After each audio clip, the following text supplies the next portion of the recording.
All right, and we are back now for episode 51 of That's Digital. right. I gotta keep saying the numbers now since I I oh, called you out last time. That's all right. That's all right. How's your week been? it's been pretty good. It's been really pretty busy. We had games. I had games Sunday night and Monday night, and then today I'm actually doing a couple recordings. So the one with you, I did one earlier with Simone Salee. I don't know if you know Simone D. Salee, editor for Paizo. Oh, yes, yes, yes. Yes. Yeah. So Very, that very was smart. oh, yeah, that's I was just telling my wife, "Man, she's so articulate, so sharp." She talked about being an introvert, and it's like but she didn't say any ums or uhs, she's just, like, cranking through there. I'm thinking, "She does this better than me," and I'm getting kinda worried. And you're So really an extrovert. Yeah. yeah, well, I think she's just super smart, and, I would ask questions, and so I'm pretty excited to get to editing that. So I did that earlier today, and now it's just me and you talking about, stuff. So Whatever. yeah. So how was your week? How have things been going for you? Oh, it's been really good. I actually wrapped up a couple of very, very big freelance projects, which is a nice feeling. Oh. I've got one left. Can't talk about it. It hasn't been announced. But Hmm. the thing that is kind of neat about it is it's sort of a fun project, but it is a fun project that is actually a skill I know I'm going to be able to use in my day job at Paizo. Hmm. So I get to Hmm. sort of Hmm. play around doing this thing freelancing, and then I'll be better at what I do at Paizo for having spent some time to do this. So it's kind of win-win. I'm really excited about it actually. Oh, and this is actually writing or designing or developing, or is It's it a little completely bit of a different? combination of writing and development. Okay. So Okay. it's fun. It's revisiting some works I've done before in kind of a new way. Oh. It's really sort of exciting. And in fact, several of the other freelance projects that I have, I finished my impetus to finish them quickly was so that Mhm. I could start on this last fun one. Oh, yeah, yeah, I And I like remember, that. I remember telling my wife, like, "Oh, I could start on this fun one." She's like, "Wait, that's a Right. reward to be able to start on that." Like, Yes, "Oh, that's a good yes. point." Cool. Hey, speaking of rewards, so since our last episode, your Scaldwood Blight Kickstarter finished up. How'd that finally close at? Oh, that was fantastic, and let me tell you how Yeah. fantastic it is. We had, so we funded within the first Yeah, week, which was good, right. and then we set up a series of stretch goals, and Mhm, I think we set up 4 stretch goals, and the first 2 of them I had already sort of sketched out and mostly written. mhm. So we ended up just shy of the second one, which I'm going to be able to give to everybody anyway because it's Okay. already been sketched out. Right, right. But we didn't go much more than that, which would require I kind of go back to the drawing board in order to do some more serious, lengthy writing. Mhm. So I'm able to tick through in order to get people's rewards to them more quickly now, and I feel like that's one of the markers of success: being able to not just complete a Kickstarter and have the funding for it, but to be able to get backers their rewards in a timely fashion, and to be able to sort of give them a little bit more than maybe what they thought they were backing, and that makes me feel good as the content creator. Mhm. So this was your first, experience actually doing kicking off one of these, right? Running one of these with the help of Owen Casey Stevens, Oh correct? yeah, and it'd be a mistake to characterize it as just help. I mean, he is the He did it master all. at this, who has gone Yes. through Yeah. everything. I mean, even to the point where he and I had some lengthy conversations about what would be the best format to put this Right. out in. Drive through RPG with the new Infinite program, which was just starting at that time when we were talking Mhm. this out, or just in fact, it was even sort of speculative at that point. But he was the one that said, I think Kickstarter is going to be able to get this in the most people's hands to be Mhm. able to get us sort of money to do it very well, and then be able to produce it at sort of the best money and best quality kind of ratio. Right. And I thought that my initial thought is that can't possibly be the case, but you're my friend and I trust you. And it turned out to be exactly the case Right. with the Right. way that the whole Kickstarter went. He was able to run that from beginning to end. I gave him a lot of feedback about here's how to describe the project, here's how we Right. might market it. And in fact, I even told him here's some of the stretch goals that we might use, a couple of the ones that have already been in flight, and a couple of ones that would be much more of a reach, and how Mhm. we might set those and stage those. And then he was the one that did, frankly, all the work. He had a pre-launch where he got a list of emails from people who would be interested for when we launched it, and then Right. when we launched it, made sure to follow up with all those people. It was just very well done, and I encourage anybody who's got something that you feel like could actually be something. Mhm. Um, Owen Casey Stevens is a real mentor in the industry. He's a real expert in the industry, Mhm. and Mhm. there is no reason not to reach out to him. I've had a couple of my friends that have reached out to me and said, "Hey, for various pieces of advice in the industry." I'm like, "I've got a guy that his time is Yeah. valuable. Yeah. So, give some money his way for his time, but it will be absolutely worth what you pay him for that." And my friends that have done that have said, "Yes, absolutely. This guy does know his stuff." So Wow. it's good. It was very well done. And I really have to give a lot of credit to Owen for that. Awesome. Awesome. Well, I'm excited to see the products delivered out and get a closer look at those things. So Yeah, it'll be the PDFs will come first, yeah. and the print on demand is a little slower because I have to get the print on demand files ready, send it over, get it printed, get the hard copy shipped, one to me, one to Owen, and then fix all the problems that we either of us see or that both of Hmm. us see to make sure that when we actually do resend it for actual print on demanding, it Right. is in the best possible form. Hmm. Hmm. So I was talking to Connor Alexander about his Coyote and Crow Kickstarter. One of the Hmm. things he said is that the backer kit program, whatever that they offered up, has suggested quite a bit of marketing to help push things.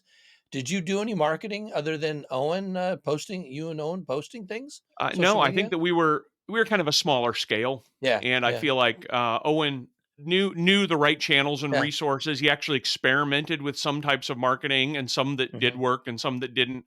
So I feel like it was Hmm. also kind of a help for him to have him learn. Oh, well, when I do these in the future, I know not to do X because I tried to do it with Scaldwood Blight and just did not Yeah, give yeah, the results I was hoping. yeah. So Well, neat. So, is this going to be the start of a new set of publishing for you? Do you think you'll keep doing Kickstarters, or is this a one Well, and I done? don't.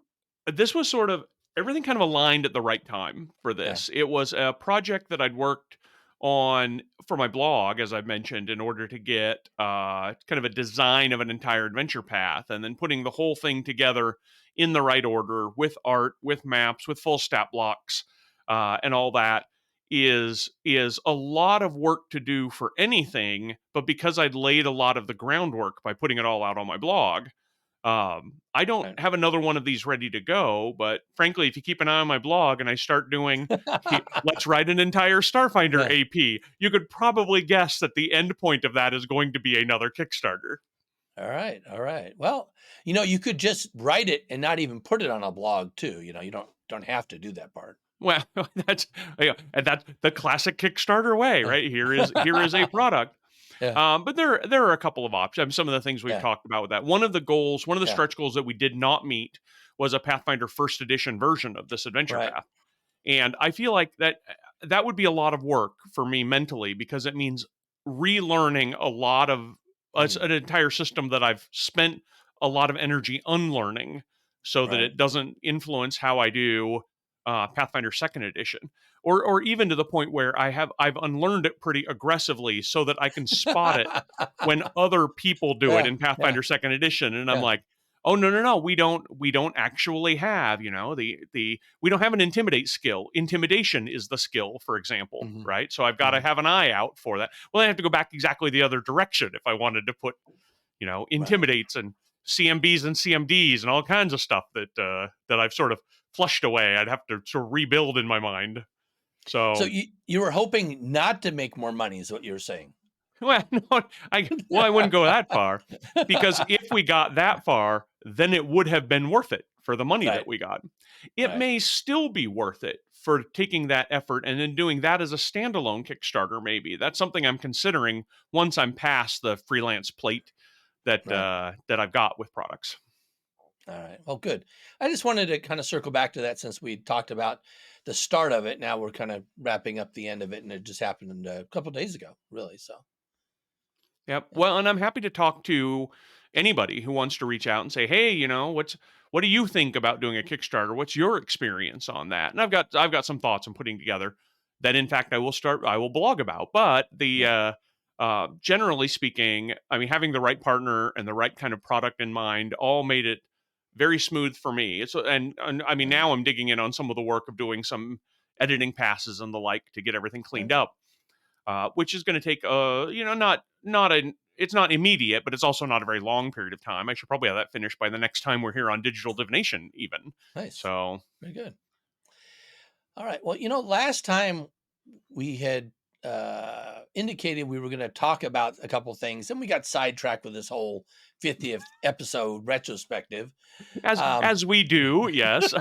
yes, which is kind of fun. I mean, it's like it's actually a little less work not focusing on the specific topic, uh, but getting we had mentioned that now that we're kind of 2 years in, we need to start knuckling down and actually do something. So I thought we would talk about a couple topics, and in particular, both of them relate to Horizons of the Vast, in part the specific book Planetfall, because I'm running it right now for our group on Sunday nights, and it's really kind of fresh in my memory. But also, I've kind of learned quite a bit having to prep for that and start running it, and I feel now it's just starting to go smoothly. And the first of these is actually the charter system that is used in there, and the second one, if we have time, I'll say maybe pick your brain a little bit about the precog class, if that's okay. Okay. Yeah. So, for those that aren't familiar with Horizons of the Vast, it's, I guess, Kingmaker in space. That's what people tell me. I never played Kingmaker. Um, but it's in essence, you are part of a colony ship that comes down on a planet that's rich with flora and fauna, but there's no sapient life on this planet, which we find out later that's a good or a bad thing. Um, and you're given what's called a charter, which is uh, a large chunk of multi resource land on the planet that you can develop with your team and the resources you have and the additional resources that you can gain while you're there. When you And told us how much it's huge. It's what is it? 10,000 square I, I, miles or something I'm like pretty. that? I think it. I thought it was 10,000 square miles. That seems astronomically large, except that when you take something and square it, then it's 10,000 would be. Is that 100 times 100? 100 times 100, yeah. Yeah. So And that's 100 that's miles is far, but it's right. comprehensible, right? Right, right. So, and there's multiple charters around, right? So that's kind of your Mhm. space. And in the first book, you're one of the first things you have to do is set up the kind of the nature of your charter. You have to create your charter. And so the players, before they get started in actually the first gameplay, one of the things that the uh, the book says they should do is decide on going through the first basic steps of figuring out who your patron's going to be, figure out kind of what the basic emphasis is going to be for your charter, and then also, and this sets kind of the basic starting scores for it, right? And so for each of the characteristics of what accord, culture, economy, magic, and technology, Mhm. you start off with a score of 0, and then depending on a couple of these measures, you can have a bump it up to a 1.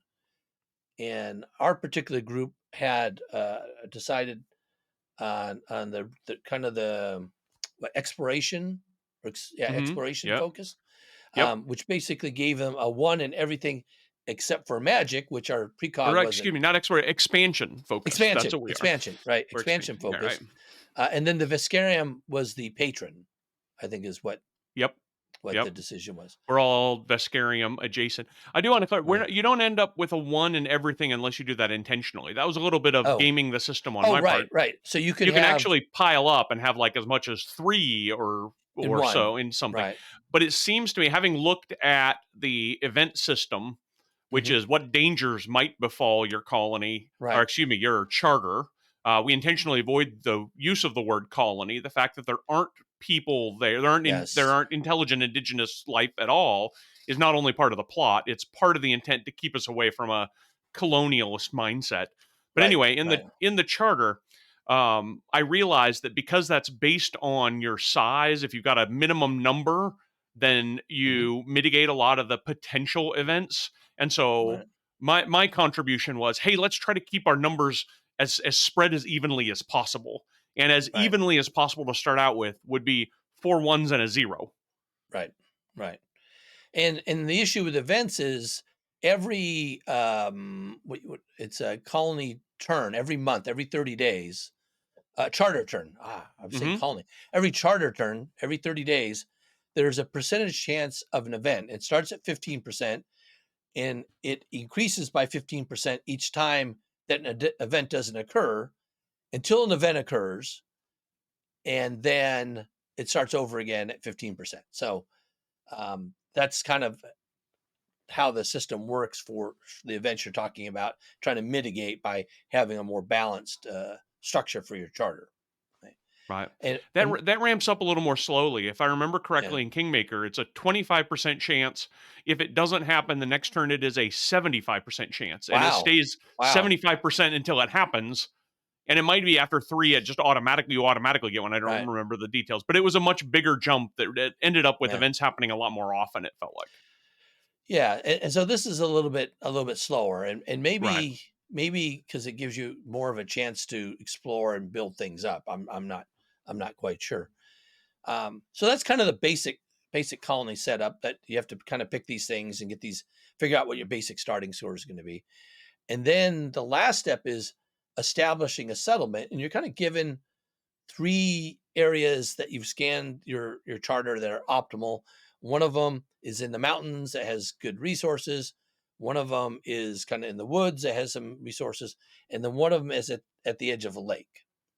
Right. And the one that you chose was the lakeside uh, one for doing it to start Right. exploring.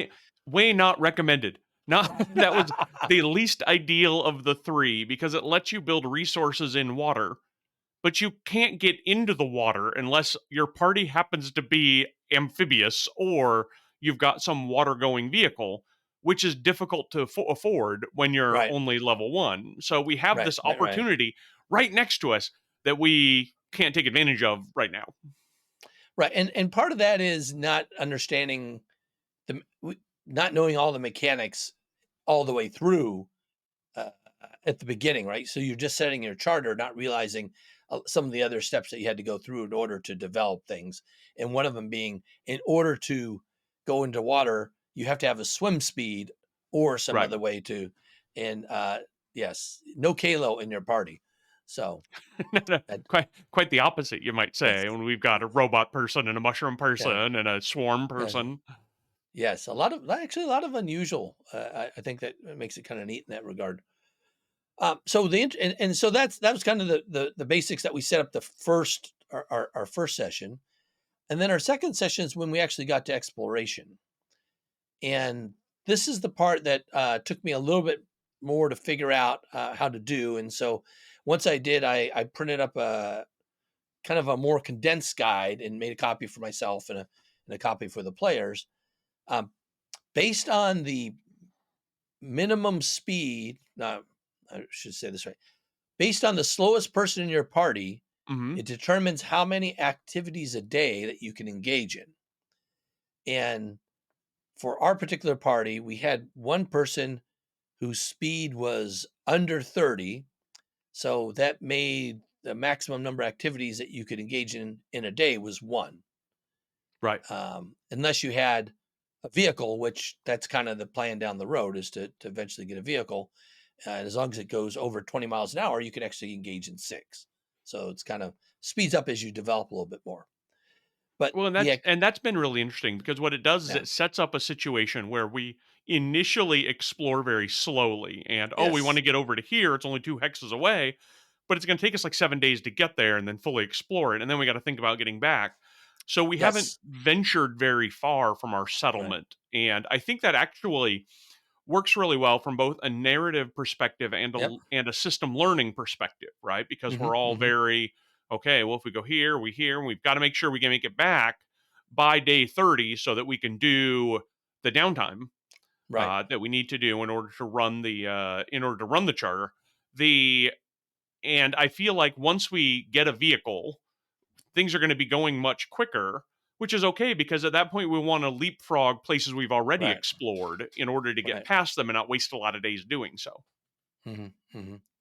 Right. And the exploration part, one of the reasons why it's so takes so long is every time you go into a new space, a new hex from where you're starting, the number of activities it takes to move into that new hex is kind of the score for your current space plus the score for the new space, uh, in terms of doing a recon of the space, right?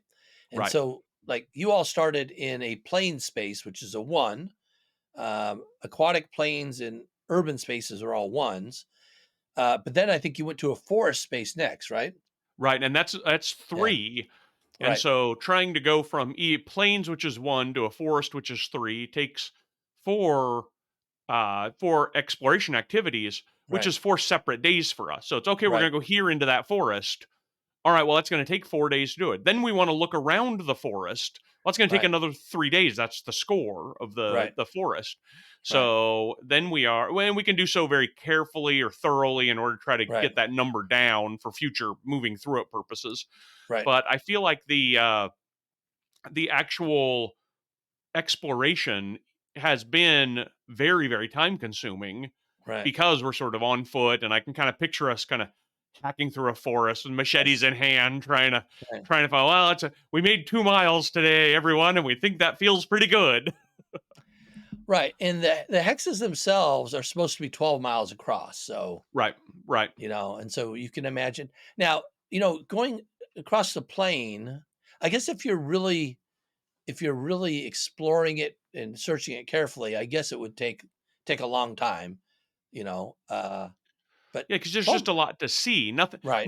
no 12-mile of plains is going to be just a flat platter, right? There's going to be little hills, small rivers that aren't on the maps. Oh, hey, here's an interesting sort of fold in the landscape we might Right. want to look at. Here's a maybe a little cave to peek into. I mean, I can see Right. how that could take several days to be able to look back at the hex and think we know everything that's there, and it is Mhm. now so safe that we're willing to bring people that we are responsible Right. for into this area.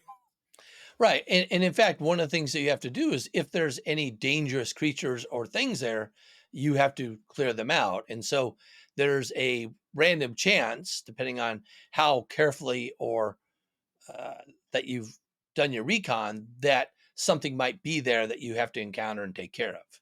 We've had that happen a couple times already. Right. And in fact, there is a little bit of we realize pretty quickly that there's kind of a right answer for there.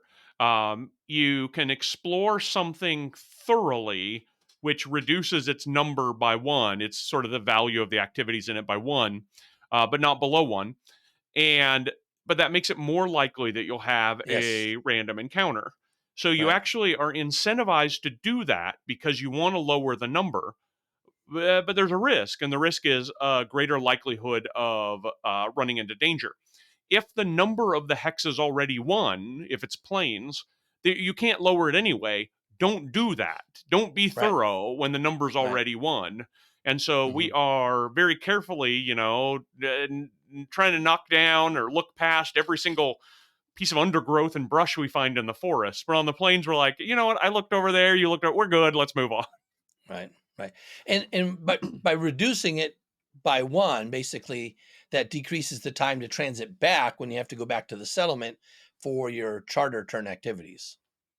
Right. And we don't yet know, even though we're kind of up in the corner of the area Right. of our charter, we don't know if we're going to have to go back there or not. So there is, I think I had some temptation to say, well, this is way up in the upper corner. We don't need to be thorough. We're never going to come back here. We're like, Mhm. oh, I don't know. We don't know that. Right. And Right. it's best to make the area a little easier to navigate should we ever need to navigate back there. Mhm. Mhm. Well, and we're still just in like the first half of the first book, and there are 6 books. I imagine you're probably going to move around your charter quite a bit. So Right, and then we'll learn some of the things like what right. is it like to move through mountains. Those are really difficult to Right. move through. Right. Fortunately, Right. they're really far away from us. I can't imagine if we'd picked the mountain area, we'd have spent an awful lot of time traipsing through mountains, and we'd have very little exploration to show for it because it would just take so Right. much time until we got a Hmm. vehicle. Yeah. So I guess there's a little, I mean, there's upsides in any of the three starting areas, but I guess there's also downsides in each. Right. I guess maybe early for me to say we picked the worst one because we can't take advantage of building a resource node there. Right. But we have other advantages. We're really close to a lot of plains hexes, so it's easy for us to get around. Right. Right. And you kind of alluded to resource nodes, and so one of the things you want to do is start the exploration. After you do the exploration, and then each charter turn, you can claim up to one hex if you want. And after you claim a hex, you could build a resource node on that. And when you build a resource node, that gives you more points, more charter points to do other activities.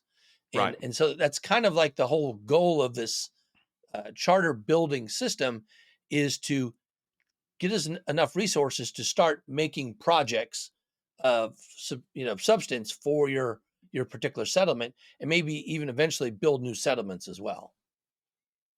Right. And there's actually, and I realized uh, how how rare those resource points are and how necessary it is to build resource nodes because the when we start each charter turn we have to expend a number of resources points equal to the number of hexes big our claimed area is. And if you start claiming a whole bunch of hexes and you're not building any resource nodes, Right. then you're only rolling 1d6. And if you roll poorly, you're not even going to have enough to maintain what you've got. So you almost need to have, and putting in a resource node gives you an extra 1d4, Right. which functionally that's not 1d4, that is 1d4 minus 1 because it's got to Right. pay for itself. So you might not get anything from it if you happen to roll poorly on your 1d4s. And there are ways to make those numbers, make the die size higher for your Hmm. settlement, which starts at 1d6, and resources. That's far off in the future. But right now, I think early on, the plan ought to be let's establish as many resource nodes as we can Right. every place we put something into where we're not planning to put a settlement or something else there. And since we only have one settlement and it's going to be a while before we get big enough to put another settlement, because the next Hmm. settlement has to be at least 4 hexes away. Right. The I think that plopping down a bunch of resource nodes is actually really important to make sure we can even afford to build rather than just afford to try to break even. Right. I Because if you don't have enough to cover your existing hexes, basically there's a chance each charter turn that there could be unrest that you have to quell one way or the other. Right. And ironically, quelling unrest requires resource points. So if you didn't have enough resource points to maintain your area you've claimed and you've fallen short and gained unrest, what's the answer? Well, it's to try to get more resource points. You need more in order to Right. quell your unrest if you don't want to just start abandoning some of the hexes you've claimed, which is I guess maybe a hard reset on some of the exploration and some of the charter Right. building that you've done. Right.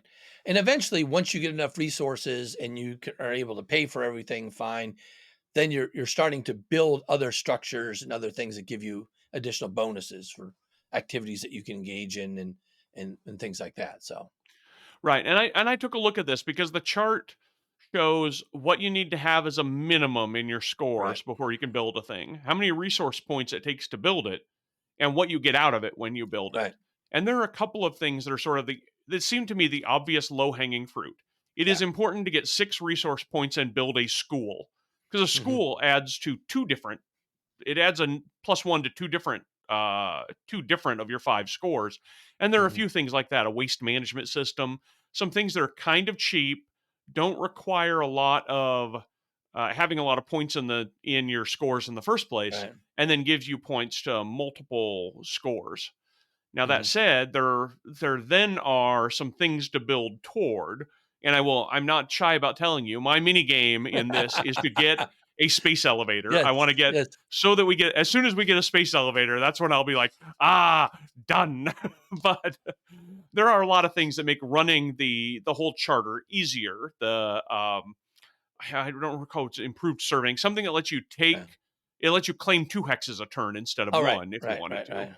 That seems to be pretty important. It requires a minimum of, I think, 5 points in 2 or 3 of your 5 scores, so it's something to Uh, build up to. It's built so that you can't get to it right away. You've got to kind of plan for it. I've been very impressed trying to figure out the numbers behind it and see if there's some mhm, way to sort of work this in order to get an early lead. There's mhm. not. And in fact, the best early lead you can take is to roll really well on that first D6 of resources. And we Yes, rolled a 1. So, yes, yes, yes. Started, but luckily you don't have to do upkeep the first round either, though. that's true. That's true. We Right. will have to So do it the second one. And yes, that'll immediately cost us 2 because right, we've got 2 hexes and we did not put in a resource. So we're going to roll 1d6 and hope to get 2 or better. right. So that you can actually Um, add a resource node. right. So so this is kind of the mechanics of getting started, and what really slows things down initially is just because you're going on foot, you're limited by the speed of your slowest player and how many activities you can engage in. And every time you go into a new space, into a new hex, is a possibility that there will be an encounter. And then the way the scenario, the adventure is written, every time you come back to the main settlement, which you have to do every 30 days, there's also some encounter that happens as well. Not necessarily a physical encounter, but some maybe a social encounter or something else. So those sorts of To things show us that happen. things have happened back at Right, home while we've been away. They're not right, just the people aren't just being static. One right. of the things I really like about that, the way they rather than overwhelm us with information about who's going on, who's in the settlement back home and what's going on there, we come in and you're like, oh, this person whom you know as your environmentalist and zoologist Yeah, is doing this thing, and yeah, your chief of settlement security, this person whom right, you know, right? You're like, all right, well, this is the first time we're hearing of these people, right, but it's sensible to think that our characters knew who they were since we right, traveled all the way through right, all the way through to the vast to get here. Oh, of course that's this person. Yeah, we like them. Let's go help them. Even though this is the first time we as players are hearing the name, it prevents information overload of right. here, memorize this list of 100 names, uh, Hmm. and that and that's a good way to sort of ease us into the role playing aspect and Right. getting to know the personalities in the settlement that we have. So that really Hmm. works. Hmm. And what I think is kind of interesting about this is that the building the charter, expanding your charter is almost like a mini game to the actual role playing and encounters and everything else. It's really kind of woven in pretty well, but they are two very distinct, different strategies that you're building, right? Systems for doing Yes. things. You're not just, oh, you don't just have a place we have to go get the big boss over here and take care of him and rescue whoever and get the gold. You don't even right now, you have no idea what the end game is. It's like your whole purpose here is for building the charter, and it just so happens that you have encounters along the way, and eventually that's going to build up to a story. I think that makes sense for you at that point if I do my job well. Yeah. Well, right now, the idea is all right, well, we don't even know what's out there. So let's Right, go take a look. right. And some of the decision making we've done is actually really interesting. And I found myself falling into this too. It's things like, all right, well, Mhm. where do we want to go next? Well, maybe we go to this forest Texas right next to us Right, because who knows what's lurking in the forest? And it's kind of right, right here. We don't want to go running off someplace else and have this unexplored forest at our back. And who knows what could come out of it. And it's interesting because when I'm actually sort of thinking about the mechanics of how far away it is on the hex, I'm like, no, that forest is not right behind us. It is 12 miles away, and right, it's 12 miles wide. There's no way we're not going to have a whole bunch of advance warning. It's not like something's right, going to jump out of it, grab a villager, and drag it back into the forest. But still, the mindset is there of, well, let's right. kind of look at what might be dangerous around us. Mhm. So that's Well, given us some immediate direction on where to mhm. go. Well, in the adventure also kind of helps move things along a little bit in that one of the encounters that you had, which was when you get to a certain space, you kind of run into the situation.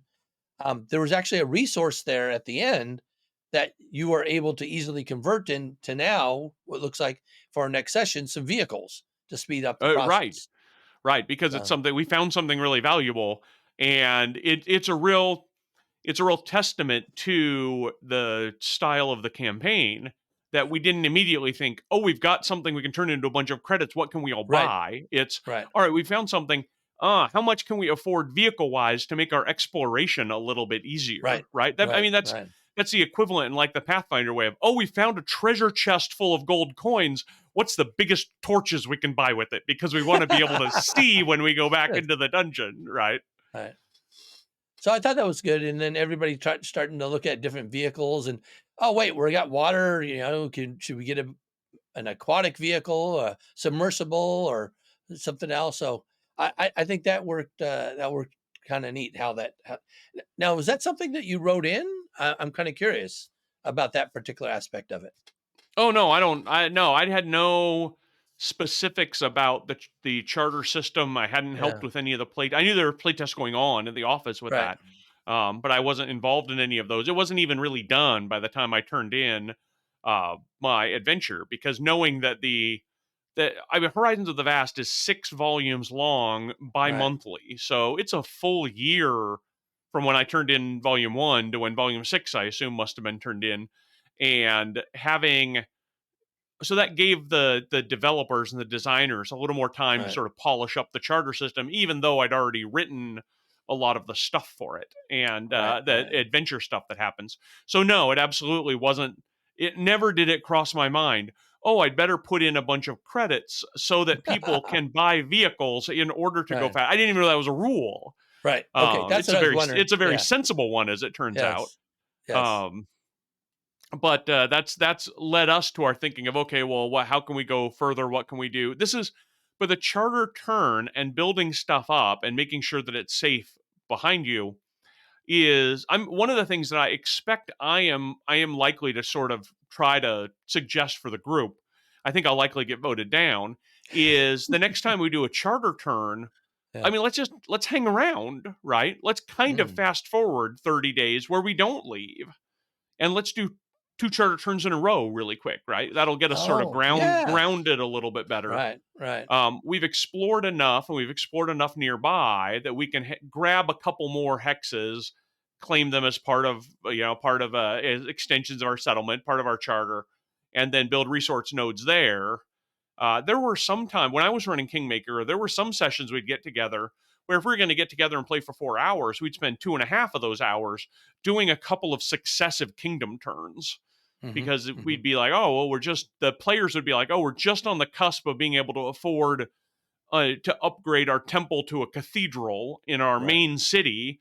And the player playing the cleric is like, well, that's important to me. Let's do that. Well, we had this other thing we were saving up for as well. Oh, which we can't afford. Okay, let's just do 2 or 3 kingdom turns right in a row, right, and that way we'll be able to kind of get everything. We've sort of established the short term goals that we wanted, and then we can go off and do some more adventuring. And the mhm, feeling of, yeah, you just kind of hang around your settlement and run things for a month right, is actually important to the general narrative of we're the hmm, people who are in charge. mhm, Instead of mhm, being the people who are in charge, they only see 7 days out of 30. right. We have some times where we're actually still around and actually doing the work. Yeah, I think that's a fair point, and it is a way to kind of kickstart things because it otherwise, if you do it the way we're doing it, even with the faster pace of the land vehicles, it's still a slow burn, right? To get some cool stuff going, you know. Right, right. And it might Now, not be till much right, later. And I think that balances really well, right? In that some groups decide they want to stay very focused and they want to explore enough that they're not building their charter into absolutely unknown dangerous areas, but they're not trying mhm, to clear the whole map before moving right, even an right, extra couple of right, hexes. That'd yeah, be the yeah. other extreme. Right. Now, what I kind of wonder about now is so you're really increasing the probability of events, and so now we could have a whole bunch of events coming in fast succession as well because of this. You're hanging around, right? So the charter turns are happening more frequently. But I That's think true. but you end up with the resources to deal with them as well, though, because of that. Well, and that's the intent. That's part of the game as well, was to realize Yeah, that if everything, as many things that are at least a one, that really mitigates the odds of events hurting you until your charter gets to a certain size, 5 hexes, I want to say, and then you want to have a minimum of two in everything, right? If we're right, actually doing kind of the careful build, then we're right, kicking those things up to the level twos that make us safe, and then when we get to right, 10 hexes, which is which feels to me kind of far down the road. right, We don't need to worry about having threes in everything until we get to there, but kind of gradually build up our unified, present sort of a united front in those numbers and sort of gradually right. build them up.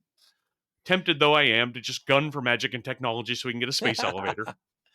Well, and I think it's good that you're thinking about the strategy, because I think the rest of the group is not, they're not in that mode, in the charter mode yet. I mean, one of the reasons why I wanted to spend some more time doing that this last session is to get everybody to see how it worked a little bit better. And I think people have a better sense of that. And hopefully they'll do like you, think a little bit more strategically about it. And so uh, that'll be neat. I think we'll be starting out with having just completed a charter turn. And so that would be a big decision point now. Should we go out and explore more, or should we, hey, let's do another charter term so we can build a resource node on the thing we just claimed? So, Right, right. Yeah, our very next one will allow us to build a resource node, to claim a hex and build a resource node. right, We get to do two things, so we'll do both of those. But you get a cycle going where, all right, right, if each turn you're claiming a hex and building a resource node, then the next turn you're claiming another hex and putting on the resource node on the one you just claimed the turn before, and so on and so on. That's how you build, but keep your. It seems to right. me, and I guess we'll learn over the course of the next. Go ahead, Yeah, check in with us on the next digital divination for whether or not that yeah. actually works or not. Well, I think we've given a pretty good sense for how the charter system works from the beginning and into it. We haven't got into projects, and so one of the things that we'll probably do is after we go through this in the game a while, maybe we'll come back and talk about the projects a little bit more detail, because we'll have been into it quite a bit more by then. Yeah, and I feel like there are two types of listeners who are going to hear us as we stumble through this. The Yes. type that's like, "Oh, I've been thinking about starting this, and Ron and John are Yeah. saying very interesting things about, what the strategy behind it might be." And then there's going to be those people who have already been through it who are like, Yeah. "Oh, you don't realize what you should be doing this early on. Right. Oh, listen to these. Oh, sweet summer children, you have no idea what you should be doing, and you're just Yeah. sort of fumbling along making amateurish mistakes." All right, well, maybe we are. We'll learn on the way. Well, it's still the whole AP is still relatively new. I think they just announced book 4 and 5, so coming out. Right. I think number 4 was supposed to have already been out, but is held up Right. in I customs. right. Um, that's what and I don't know very well about the way the rest of the adventure path goes. I kind of read enough to get my first one written, but I think number 4 is the one that's called Icebound, and so I I wonder bel whether there's yeah. some sort of big freeze that hits or something. So in the back Mhm. of my mind, knowing that book 4 is called Icebound, should we be preparing? Should we be weatherizing our charter? I don't. Well, I guess we'll see. You should be learning to ice skate, I think, at the Yeah, but location that you're we're at, right so by this beautiful lake. We'll be able to just uh, skid right across the surface of it.